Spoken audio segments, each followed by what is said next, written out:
नमस्कार। मैं अरुण कुमार पांडे। आप देख रहे हैं अरुण पांडे की बात। देखिए, आज फिर से बिहार सरकार के शिक्षा विभाग के कामकाज, शिक्षकों की उम्मीद और अपेक्षा को लेकर चर्चा के लिए आपके साथ बैठा हूँ। आज 1 सितंबर है। विभाग के नए एसीएस डॉक्टर वी राजेंद्र ने योगदान कर लिया है। आज पहला दिन था,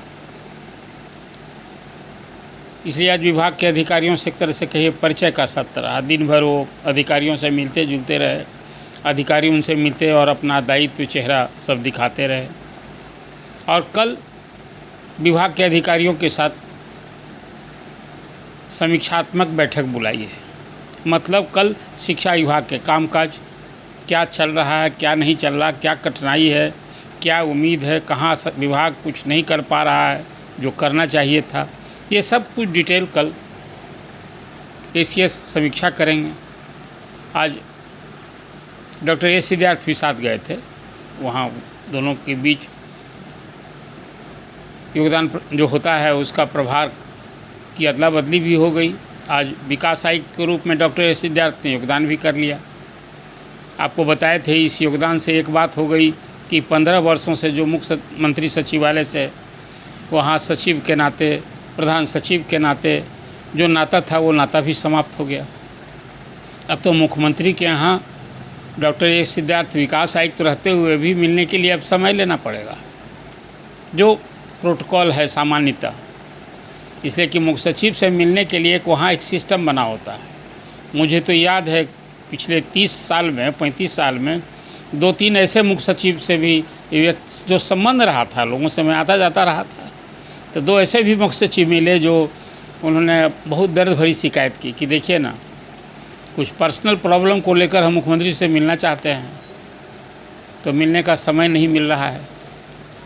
अब इशारों में ये बात करता हूँ। एक तो था कि जब लालू प्रसाद मुख्यमंत्री थे तो एक चीफ सेक्रेटरी थे, तो वो जो भी परेशानी कुछ रही होगी मिलना चाहते थे, तो उस समय मुकुंद बाबू थे वहाँ, मुकुंद प्रसाद प्रधान सचिव लालू प्रसाद के, तो उस समय के मुख्य सचिव के कहे मुताबिक बोल रहे हैं।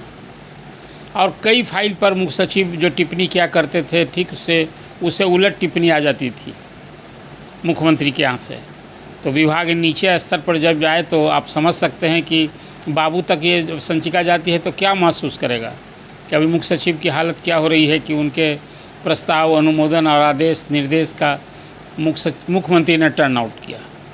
उसी तरह से नीतीश कुमार के भी राजकाज में जब आरसीपी से उनके प्रधान सचिव हुआ करते थे तो एक मुख्य सचिव नहीं बने थे, लेकिन बड़ा वरिष्ठ आईएएस अधिकारी थे, मुख्य सचिव बनने की कतार वाले अधिकारी थे। और वो भी व्यक्तिगत कारणों से, व्यक्तिगत अपनी समस्या को लेकर या कुछ भी इसको लेकर मुख्यमंत्री से मिलना चाहते थे, उनको भी 15 दिन 20 दिन तक इंतज़ार करना पड़ा, फिर नहीं मिल पाए थे। ये उनकी वेदना रही थी। मैं इसलिए बात कर रहा हूँ कि मुख्यमंत्री से कोई अधिकारी, कोई विभाग का अधिकारी यूँ ही जाकर नहीं मिल सकता है, तो सिस्टम बना हुआ है ना। जैसे कोई फाइल पर मुख्यमंत्री का आदेश लेने के लिए कोई मंत्री सीधे फाइल लेकर नहीं जा सकते हैं, वो फाइल जब भी जाएगी मुख्य सचिव के माध्यम से जाती है। वो अलग है कि अब वहाँ आदेश जो होता है वो अभी मान लिया है कि मुख्यमंत्री के कार्यालय में सर्वे सर्वा, एक तरह से कहिए दीपक कुमार, तब उन्हीं की चलती मर्जी है, तो फाइनल एक तरह से कहिए जो वो सलाह देते होंगे वही मुख्यमंत्री मानते हैं। तो खैर, ये एक तो अब चर्चा अलग आज करनी थी शिक्षा विभाग की, उसको लेकर की ये बात मैंने इतनी लंबी चौड़ी कर दी। लेकिन कल एक भी चर्चा की थी कि विभाग के नए एसीएस जो प्रभारी ही मिला है इनको, ये भी प्रभारी ही एसीएस एक तरह से हैं, जैसे डॉक्टर ए सिद्धार्थ है। अभी तो कार्मिक सामान्य प्रशासन विभाग के भी प्रधान सचिव हैं, एसीएस हैं। तो कल कामकाज की समीक्षा करें तो अब सबकी निगाह टिटी है। अभी क्या है शिक्षकों की समस्या, अब शिक्षकों की अपेक्षा क्या है, शिक्षक क्या चाहते हैं। अभी सबसे बड़ी बात ये न है कि नए एसीएस से विभाग के, देखिए ये बात सही है, एसीएस के रूप में सिद्धार्थ भी कहते हैं और इस सत्य से परे नहीं है कि शिक्षा की रीढ़ शिक्षक ही होते हैं। और शिक्षक कठिनाई में हो, रीढ़ में दर्द हो, रीढ़ में से परेशानी हो, तो शिक्षा कितनी दुरुस्त होगी। इसलिए शिक्षा में सुधार के सारी परिकल्पना तभी पूरी होगी जब शिक्षक पूरी तरह संतुष्ट हों, उनके लिए वर्किंग माहौल हो, उनकी समस्याओं को सुनने वाली समझने वाली सरकार और शासन हो, तभी ना आप रिजल्ट ले सकते हैं। डंडा के बल पर शिक्षकों से पढ़ाई नहीं जा सकता है, और डंडा के बल पर खाली सरकारी फरमान उड़ा करके, तिलंगी उड़ा करके शिक्षा में सुधार संभव नहीं। आप पेन दे सकते हैं।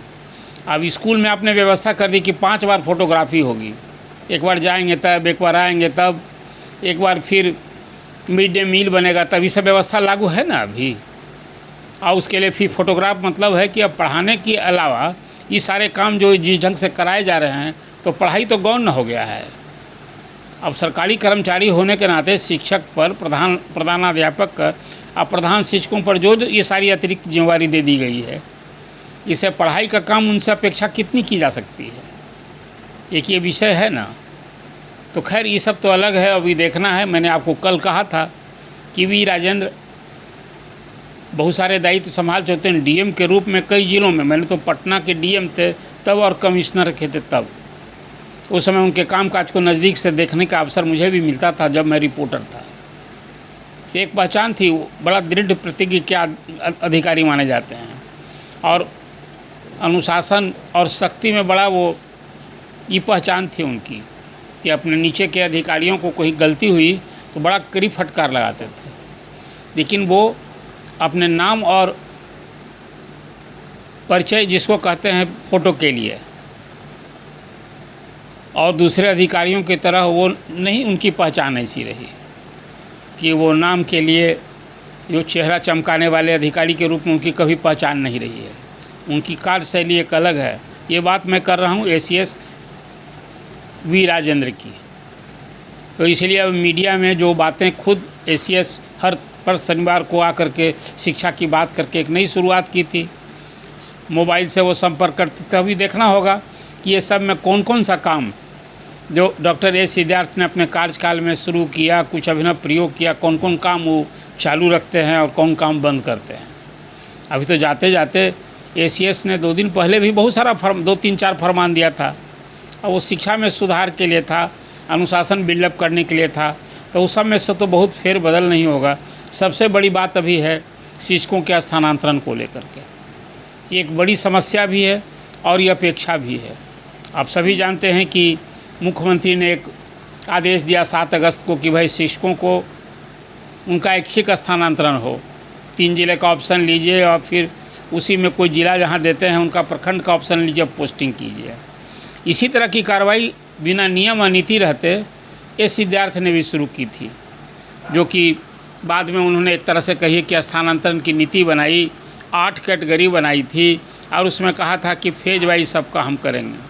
और पिछले साल के नवंबर में आवेदन भी लिए गए, 1,90,000 ने आवेदन दिया, और कहा गया कि 1,30,000 के आवेदन विचार करने योग्य हैं। वो 60 लाख जो आवेदन रिजेक्ट कर दिए गए, अमान्य कर दिए गए, वो कारण विभाग ने कभी नहीं बताया। और शिक्षक पूछते कैसे, सभी कठिनाई वाले थे, अपेक्षा वाले थे, लेकिन हुआ नहीं। और 70,000 का जो ट्रांसफ़र हुआ, जो उसको लेकर जो दर्द दे गए, तो कल मैंने आपसे चर्चा की थी कि डॉक्टर ए सिद्धार्थ ने जितना प्रयोग किया है, जो काम जिस ढंग से, हाँ ये कह सकते हैं बड़ा स्पीकिंग अधिकारी थे। विभाग में आवाज़ गूंजते रही जब तक वो रहे, रोज़ न रोज़ कुछ न कुछ शिक्षा विभाग की खबरें आपको सुनाई देती थी। आज ये फरमान जारी हो गया, शनिवार को तो खुद ही वो सामने ही होते थे और अभिभावक शिक्षकों के पत्र का जवाब देते थे, रिएक्शन देते थे, उसमें कुछ अपनी बात भी कहा करते थे। तो अभी ट्रांसफ़र पोस्टिंग का आज भी मैं देख रहा हूँ कि जो 300-400 किलोमीटर दूर वाले थे उनका हुआ नहीं, नज़दीक वाले का हो गया। जो और घर के समीप आना चाहते थे, ज़िला में जो जिसका पोस्टिंग हो गया वो भी परेशान, वो और नज़दीक आने वाला। और जो ज़िला से दूर था, चाहे वो पुरुष शिक्षक हो या महिला शिक्षक, सब परेशान। तो जैसा मैंने आपसे कहा था कि ट्रांसफ़र की जो कार्रवाई हुई, एक बार मैंने कहा था कि इस पर तो विभाग को श्वेत पत्र जारी करना चाहिए कि भाई किन कारणों से किसके। अब तो ये भी शिकायत सुनने को मिली कि विभाग में एक कोई इस तरह का लॉबी काम कर रहा है। अब वो पता नहीं लेन देन के आधार पर किस तरह तरह की चर्चा होती है। मैं उसको स्वीकार भी नहीं करता हूँ, इनकार भी नहीं करता हूँ, लेकिन हाल के दिनों में इधर पटना ज़िला में कुछ पोस्टिंग हुई, कैसे पोस्टिंग हुई, क्या आधार हुआ, ये सब की छानबीन तो उन्हें करनी चाहिए नए एसीएस को। आखिर जो नीति बनी, नीति के विपरीत हट करके क्यों नहीं, कैसे ट्रांसफ़र हुआ है। और 12,000 से अधिक शिक्षकों का पटना में पोस्टिंग के लिए जो हॉल्ट करके रखा गया था, उसका क्या हाल है, उनका होगा कि नहीं होगा। ये फिर जितने आवेदन की कार्रवाई अब तक न हुई, उसका क्या फेट होगा। जो 10 सितंबर तक एसीएस सिद्धार्थ ने जो निर्देश दिया था कि जिला शिक्षा अधिकारी की अध्यक्षता में जो कमेटी बनी है उसको, तो ये सब कुछ अब देखना है कि कल की समीक्षा बैठक के बाद नए एसीएस क्या फैसला लेते हैं। तो ये ट्रांसफ़र की इशू है, लेकिन कुछ ऐसा इशू है। एक तो सवाल है 5 सितंबर, इसके बीच में ही बता दूं कि शिक्षक कितना वेदना में है। क्षोभ और आक्रोश है कि 5 सितंबर को जो शिक्षा दिवस मनाया जाता है, उसको एक शिक्षक संगठन ने तो शिक्षक वेदना दिवस के रूप में मनाने का निर्णय ले रखा है कि पूरे बिहार में जिला मुख्यालय में अनशन देंगे, धरना देंगे और शिक्षक वेदना दिवस मनाएंगे। ये वेदना क्या दर्शाता है कि शिक्षक कितना दुखी हैं, कितना क्षुब्ध हैं, कितना सरकार की सारी कार्रवाई से जो सिद्धार्थ कर गए, वो सबको उनके निर्णय से जो कुछ उन्होंने किया उसमें खास करके जिनका ट्रांसफ़र, ऐच्छिक ट्रांसफ़र हो गया और घर के समीप आ गए, सिर्फ वही लोग संतुष्ट हैं। उनकी संख्या कितनी होगी। एक और सवाल है कि आपने देखा कि बीपीएससी द्वारा हेडमास्टर और हेड टीचर भला बताइए, जिसकी नई नियुक्ति हो तो 5,500 से अधिक कुछ हेडमास्टर बहाल होते, 1,000 हेडमास्टर ने वो प्रमोशन नहीं, नई प्रमोशन क्या था, एक नया दायित्व मिलता। जो शिक्षक थे 8 साल की सेवा के बाद बीपीएससी से परीक्षा देके बन गए, 1,000 चयनित हेडमास्टर ने ठुकरा दिया कि हमको नहीं बनना है हेडमास्टर। और 35,333 जो हेड टीचर बीपीएससी ने नियुक्त किया। पूरे बिहार में 37,000 से अधिक प्राइमरी स्कूल हैं 1 to 5। अब विज्ञापन निकला, वो 35,333 की नियुक्ति हुई, उसमें 10,000 हेडमास्टर ने फॉरगो कर दिया, ठुकरा दिया कि हमको नहीं चाहिए आपका ये हेड टीचर का पोस्ट। ये क्या कारण है। भला किसी कैरियर में होता है कोई एसीएस को चीफ सेक्रेटरी बना दिया जाए, कहें कि हमको नहीं कबूल है, ये तो समझना ना होगा, इस सरकार को समझना होगा। एक तो पहली बार प्राइमरी स्कूल से लेकर हाई स्कूल सब हेडमास्टर विहीन हैं, प्रभारी से काम चल रहा है। और नई नियुक्ति हो और नई नियुक्ति को कोई टीचर हेड टीचर बनने नियुक्त होने के बाद ठुकरा दे और हेडमास्टर बनने के बाद ठुकरा दे, तो विचार करना हो ना सरकार को कि आखिर कहाँ कमी रह गई। पर हाँ, हेडमास्टर के लिए प्रमंडल है कैडर, आपने सबसे 3-3 प्रमंडल लिया, फिर जिलों में पोस्टिंग की, उसमें भी लोग टर्नअप नहीं हो, आखिर ये कठिनाई कहीं रही होगी ना। और हेड टीचर में अभी तो हाई कोर्ट का एक ऑर्डर आ गया है कि भाई ये रेडमाइजेशन से जो आपने पोस्टिंग की, अपने ढंग से, मनमाने ढंग से कहिए कि एक जिला दे दिए, पोस्टिंग कर दिए जहां मांगा नहीं था, और 3 जिला का प्रखंड मांगे और उसके बाद पोस्टिंग किए हैं, उतना ही माम मचा हुआ है आज। बहुत सारे तो मैं सोशल मीडिया पर देखता हूं कि वो लोग अब रिवर्स गियर में चाहते हैं कि फिर विशिष्ट शिक्षक की बनना कबूल है, चले जाएं हम लौट करके। हालांकि एक बड़ा मनमानी पूर्ण आदेश न हुआ था कि जो नियोजित शिक्षक से विशिष्ट शिक्षक बने हों उनकी पुरानी नौकरी खत्म, योगदान के बाद उनका उस इस्तीफा माना जाएगा। और इसी तरह से जो हेडमास्टर और हेड टीचर बने हैं तो उनकी पुरानी नौकरी समाप्त। मैंने विशिष्ट शिक्षक को हेड टीचर बना है तो उनकी विशिष्ट शिक्षक की सेवा समाप्त। आज सेवा निरंतरता का कोई लाभ नहीं, उसकी गणना नहीं। तो अभी नए जो एसीएस बने हैं उनके सामने शिक्षकों की कुछ बड़ी बड़ी अपेक्षा भी है, उम्मीद लगाए बैठे हैं लोग कि क्या क्या, उसके बारे में थोड़ा सा मैं उल्लेख करना मुनासिब समझता हूँ। आखिर शिक्षकों का दर्द कौन सुने। देखिए, सरकार तो नीतीश कुमार की है, मुख्यमंत्री नीतीश कुमार हैं, शिक्षा मंत्री सुनील कुमार ही हैं, लेकिन विभाग में चलती है जिसका कहिए कि चल रहा था एसीएस का, जैसे के पाठक ने चलाया, जैसे डॉक्टर एस सिद्धार्थ ने चलाया, अब डॉक्टर वी राजेंद्र की बारी है। ये भी पहचान बनाएंगे काम से। 6 लाख शिक्षक यानी शिक्षक परिवार और 1 लाख और अतिरिक्त जो मैंने कहा अधिकारी कर्मचारी सब मिला करके, ये सबसे बड़ा वर्किंग फोर्स वाला विभाग का जो मुखिया प्रशासनिक प्रमुख है, सचमुच उसके प्रति बड़ा दायित्व है। शिक्षा मंत्री से अधिक, शिक्षा मंत्री तो नीति विषयक पर न बात करेंगे। पहले शिक्षक संगठनों के प्रतिनिधि बात करते थे शिक्षा मंत्री से सीधे, और शिक्षा मंत्री अधिकारी को बुला करके और फिर वो विमर्श करते थे और उसकी समस्या का निदान करते थे। अब यहाँ तो शिक्षा मंत्री से मिलने की ज़रूरत ही नहीं, ये व्यवस्था हाल के वर्षों में मुख्यमंत्री नीतीश कुमार के कार्यकाल में होगा। मैंने शिक्षा मंत्री सिर्फ मंत्री भर हैं, जो कुछ फजीहत उनको असेंबली में भले झेलनी पड़ती है, इसलिए कि पॉलिटिकल एग्जीक्यूटिव तो वही हैं, लेकिन विभाग चलता है अधिकारी के बूते, अधिकारी के मातहत, अधिकारी की मनमर्जी से। जो मैं कई बार कहता था कि खाता ना वही जो डॉक्टर एस सिद्धार्थ कहें सो सही, ट्रांसफ़र के नीति नियम नहीं थे, न दे दिया कि ऐच्छिक ट्रांसफ़र हम लोग विचार करेंगे, एक बना दिया, गाइडलाइन जारी कर दिया। अब उसी तरह से फिर म्यूचुअल ट्रांसफ़र का हो गया, फिर उसी तरह से डेप्यूटेशन का हो गया। तो ये सारे काम एसीएस की मन मर्जी से चल रहा था।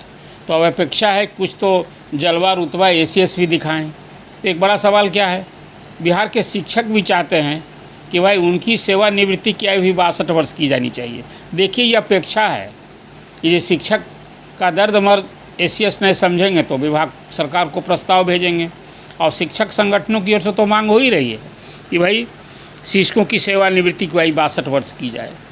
फिर उनकी अपेक्षा है कि विशिष्ट और प्रधानाध्यापक और प्रधान शिक्षक को सेवानिवृत्तता का लाभ तो मिलना ही चाहिए। तत्काल तो अभी सब लोग परेशान हैं कि उनका वेतन निर्धारण हो, वेतन भी संगति दूर हो, लेकिन ये ओरिजिनल मांग है कि भाई जो हम लोगों ने काम किया है उसकी सेवानिवृत्तता का लाभ दीजिए। ये दूसरी प्रमुख अपेक्षा है उनकी और मांग भी है। फिर है कि पहले आपको याद होगा के पाठक के ज़माने से पहले, अब वो आरटीआई के तहत हुआ कि इतना क्लास होना है, लेकिन शिक्षकों की ये मांग है। जब नीतीश कुमार कहते हैं कि हम वही 10 से 4 वाला टाइमिंग के स्कूल में पढ़े थे, तो उस समय तो उनके कार्यकाल में भी हम लोग भी पढ़े हैं, तो शनिवार को हाफ हुआ करता था, तो विद्यालय 10 से 4 चले और शनिवार को 10 से 1 बजे चले, उन्हें शनिवार को हाफ डे रहे। ये शिक्षकों की अपेक्षा है, ताकि शनिवार का दिन होता है, बहुत लोग घर जाना होता है, तो थोड़ा सा पहले घर स्कूल से छूट जाएं तो एक दिन के लिए छुट्टी मिलती है, कहीं वो घर हो आए जो शाम तक वहाँ जाएं लौट आवें। इसके लिए एक जनरल है अभी, तो ये है कि हाफ शनिवार को हाफ होना चाहिए। फिर है कि अब 4 कैटेगरी के शिक्षक अभी बिहार में मान लिया जाए, फूट डालो राज करो। फिर हुआ था कि पोस्टिंग में कि भाई 10% नियमित शिक्षक का 30-30-30 का फार्मूला दिया गया था कि शेष जो 3 कैटेगरी है नियोजित शिक्षक तो 10% रहेंगे, नियमित शिक्षक 10% और 30% विशिष्ट शिक्षक, 30% बीपीएससी वाले या 30% नियोजित वाले। हालांकि वो नियोजित वालों की संख्या कहाँ उतनी बची, तो 70,000 बचे थे अभी परीक्षा के बाद, पता नहीं वो अभी आंकड़ा मेरे सामने नहीं है। लेकिन अब शिक्षक चाहते हैं कि भाई सब सरकारी कर्मी बना दिया, बीपीएससी वाले। अब विशिष्ट शिक्षक तो हो गए हैं ना, तो सरकार तो अभी एक कैडर बना दी है विशिष्ट शिक्षकों का कि जब तक विशिष्ट शिक्षक सेवा में रहेंगे तब तक वो विशिष्ट शिक्षक का कैडर रहेगा, और रिटायर होंगे तो ये कैडर ही समाप्त हो जाएगा, ताकि विशिष्ट शिक्षक में अब तो नियुक्ति होगी नहीं। लेकिन शिक्षक चाहते हैं कि सबको एक शिक्षक की एक कैटेगरी बना दीजिए, अलग अलग कोटि है, ये सबको कर दिए सहायक शिक्षक, सबका एक पद नाम रहे सहायक शिक्षक। ये चौथी प्रमुख मांग और सलाह है। दूसरा है समान काम के बदले समान वेतन की परिकल्पना को पूर्ण करते हुए सभी कोटि के शिक्षकों को 7th पे कमीशन का मूल वेतन के लाभ से लाभान्वित किया जाए। अरे भाई आप सरकारी कर्मी बना दिए हैं, तो मुरकट वाला कोई कौन सा वेतन, नियत वेतन प्लस डीए ये जो मिलता है, सब चाहते हैं वेतनमान होना चाहिए। और जब 7th पे का जब लाभ मिलेगा तभी ना 8वां कमीशन जो नए साल में जनवरी से आने वाला उसका लाभ मिलेगा। तो अभी तो 7th पे ही नहीं मिल रहा है तो 8वां का लाभ कहीं होगा। आपने सरकारी कर्मी बना दिया, राज्य कर्मियों को लाभ मिलेगा, वो जो स्टेट एम्प्लॉइज हैं उनको तो कर दिया है कि भाई केंद्र के अनुरूप जो केंद्रीय कर्मियों को मिलेगा वही वेतनमान वैसे ही मिलेगा, डीए मिलेगा और सब कुछ मिलेगा। लेकिन टीचर्स को तो पे ग्रेड वाले नहीं हैं, वेतनमान वाले नहीं हैं। तो एक मांग उनकी ये हो रही है कि भाई हमको भी 7th पे का कमीशन का मूल वेतन का लाभ दीजिए, तभी इससे हकदार हो जाएंगे 8th वाले का। फिर एक मांग है कि स्थानांतरित हेतु दिसंबर माह में किए गए जो आवेदन से बचे हैं सभी शिक्षक, तो उस सब को फिर आप ट्रांसफ़र कीजिए। अभी तो आधा भी नहीं ना हुआ, 1,90,000 में 1,30,000 मान हुआ तो 70,000 भी कहाँ हुआ, उसमें भी जिला जिसका आवंटन हुआ स्कूल आवंटन नहीं हुआ। अब वो तो मांग है कि भाई नहीं, जिन लोगों का ट्रांसफ़र नहीं हुआ उसको आप सबको ट्रांसफ़र कीजिए।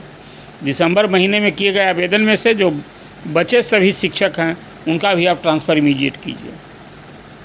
विशिष्ट शिक्षकों का शीघ्र वेतन निर्धारण कीजिए और बकाया भुगतान सुनिश्चित कीजिए। फिर है कि अब सब स्कूल में कंप्यूटर लग गया है, सब मोबाइल पर ही सब काम हो रहा है, तो बिजली तो सब स्कूल में अब सुलभ एकदम सुनिश्चित करना है। अब एसीएस कह दिए थे कि भाई स्कूल में लाउड स्पीकर बजना चाहिए शुरू में ही, चेतना सत्र से ही, ताकि आसपास मालूम हो जाए, स्कूल का माहौल बनाना है। तो अब डिमांड हो रहा है कि बिजली की जो कमी रहती है, सुविधा है आपूर्ति में, तो बिजली की जो कमी को दूर करने के लिए सोलर लाइट प्लांट की स्थापना भी सभी स्कूलों में सुनिश्चित किया जाए, ताकि बिजली जो आपूर्ति बिजली तब भी सुलभ रहे। फिर है सभी कोटि के शिक्षकों को स्थानांतरण का लाभ मिलना चाहिए। अभी तो जो ऐच्छिक स्थानांतरण का लाभ मिला, किनको मिला था? TR1, TR2 और विशिष्ट शिक्षक पहले चरण वाले का। तो ये मांग है कि नहीं, जो शिक्षक ऐच्छिक स्थानांतरण सबके लिए दरवाज़ा खोलिए। जो मुख्यमंत्री ने कहा है 7 अगस्त को, वो लागू होना चाहिए। और फिर BPSC के 3 कोटि की परीक्षा होगा नहीं, चौथी की मांग हो रही है, TR1, TR2, TR3। तो इसके तहत जो नियुक्त शिक्षक हैं उन सबकी सेवा पुस्तिका का संधारण करके और बकाया का भुगतान भी सुनिश्चित किया जाए। एक अभी ट्रांसफ़र पोस्टिंग में एक हुआ है कि उर्दू विद्यालय में समान विषय के तथा हिंदी विद्यालय में उर्दू विषय के प्रधान शिक्षकों का पदस्थापन किया गया है। ये हैरानी है ना। अब जो उर्दू नहीं टीचर है उसको आप हिंदी स्कूल में बना दिए हैं प्रधान, और हिंदी वाले को उर्दू स्कूल में। ये क्या व्यवस्था लागू हुई? ये ट्रांसफ़र पोस्टिंग में जो कुछ इसको जिन अधिकारियों ने किया, इसे तो पनिश करना चाहिए, सच पूछिए। और जो ध्येय उद्देश्य था वो डिफीट हुआ है डॉक्टर एस सिद्धार्थ का। तो ये कहा जा रहा है कि इस व्यवस्था को आप जो अव्यवस्थित हो गया है उसको व्यवस्थित कीजिए। और जो मैंने प्रारंभ में कहा था कि प्रत्येक दिन 5 बार जो ये फ़ोटो लेकर के, और तो कहा है एसीएस कहते कहते अंतिम फरमान था कि फ़ोटो से अब निगरानी करेंगे, तो सब शिक्षक का फ़ोटो आना चाहिए, फ़ोन कॉल करें तो उनको अटेंड करना चाहिए, ऑफ नहीं रहना चाहिए। तो अब इस पर शिक्षकों का है कि भाई आप इन और आउट करा ही रहे थे। दिन में कह दिया कि मिड डे मील जो होगा उसमें कोई टीचर, सब टीचर का भी उसमें अटेंडेंस मस्ट है। अब तो ये भी तो शिक्षा में सुधार के लिए ज़रूरी है कि भाई ये मिड डे मील से शिक्षक को एकदम दूर कर दिए, शिक्षक और हेड मास्टर को, हेड टीचर को। इसके लिए आप एजेंसी बहाल कीजिए, जैसे कीजिएगा। लेकिन जब तक कि 10 बजता है स्कूल खुलता है और वहाँ खिचड़ी कैसे पके, इसी चिंता में एक IIC में इन्वॉल्वमेंट हो जाता है। अब छात्रों को इसीलिए सब पका पकाया भोजन जैसे भी पकवा कर दीजिए। मिड डे मील से शिक्षकों को दूर कीजिए, तभी शिक्षा में सुधार होगा। ये मिड डे मील योजना जिस परिकल्पना से एक पौष्टिक आहार के रूप में देना था, योजना गलत नहीं थी। और इसमें जो भ्रष्टाचार है इसको तो दूर करना सबसे ज़्यादा ज़रूरी है कि जिस स्कूल में 10 क्विंटल मिलना है अब मिलता ही है 8 क्विंटल। कहाँ कहाँ कमीशन है, अभी आम चर्चा है ये कि बंधी बंधाई रकम हर महीने हर पर स्कूल से कौन कौन लेता है, किसके किसके लिए, और फिर इंस्पेक्शन के नाम पर होता है तो अलग होता है।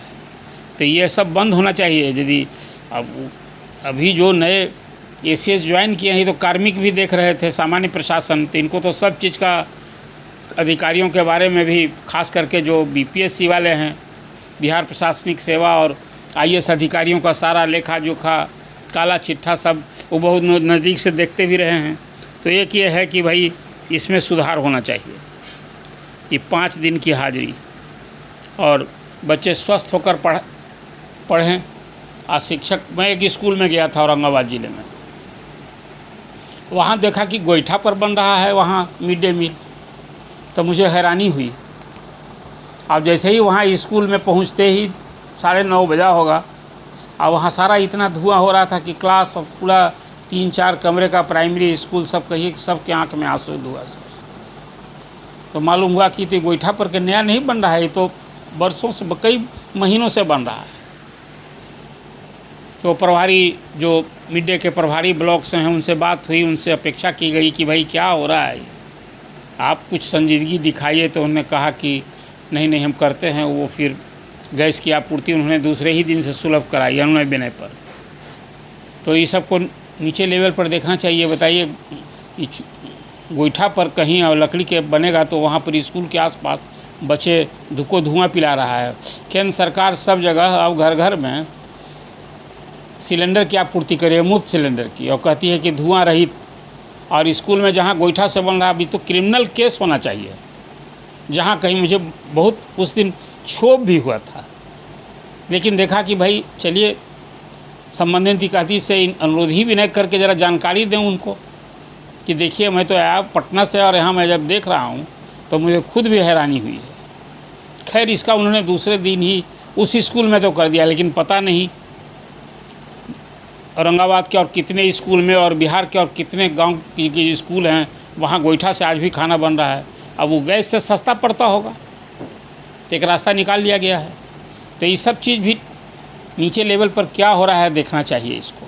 तो कुल मिलाकर एसीएस जो कल समीक्षा करेंगे वो देखिए उससे क्या रिजल्ट आता है। जैसे के पाठक कई आदेश को पलट दिया था इस विद्यार्थी ने, तो ये भी देखना होगा कि अब किस स्टाइल में किस ढंग से इस विभाग को चलाते हैं। कहीं भी तो 1 महीना अभी उनके कामकाज पर तो लोग सबकी निगाह रहेगी, फिर तो चुनाव का माहौल हो जाएगा तो स्कूल में पढ़ाई अधिसंख्य टीचर स्कूल में की बजाय चुनाव ड्यूटी में लगे होंगे।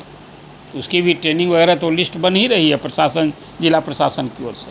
लेकिन जो नए एसीएस आए हैं उनसे कई सारी अपेक्षाएं हैं, शिक्षकों को बड़ी उम्मीद बंधी है, और ख़ास करके डॉक्टर एस सिद्धार्थ जिस ढंग से शिक्षा विभाग को मझदार में छोड़ गए हैं, अब लोग तो मानने ये लगे हैं सोशल मीडिया पर मैं प्रति कि भाई के पाठक डिलीवरी देने वाले अधिकारी थे, कड़वा निर्णय लेते थे, कठोर तरीके से निपटते थे, ये मीठी दवाई देते थे, लेकिन अंदाज वही कठोर था। कई सारे खास कर जो अभी अटेंडेंस का जो इन्होंने डिसीजन लिया कि इंस्पेक्शन का वो धंधा छोड़ दीजिए, इंस्पेक्शन के नाम पर भी धंधा हो रहा था, वसूली हो रही थी, शिक्षक शोषण के शिकार थे। तो कहा नहीं, अभी सारे टीचर मोबाइल से हाजिरी बनाइए, हाई स्कूल के समीप एकदम उसका स्कूल का बिल्डिंग का फ़ोटो आना चाहिए, और जाते और आते आना चाहिए। इससे बहुत सारा अटेंडेंस बनाने में जो चोरी हो रही थी वो ज़रूर थम गई।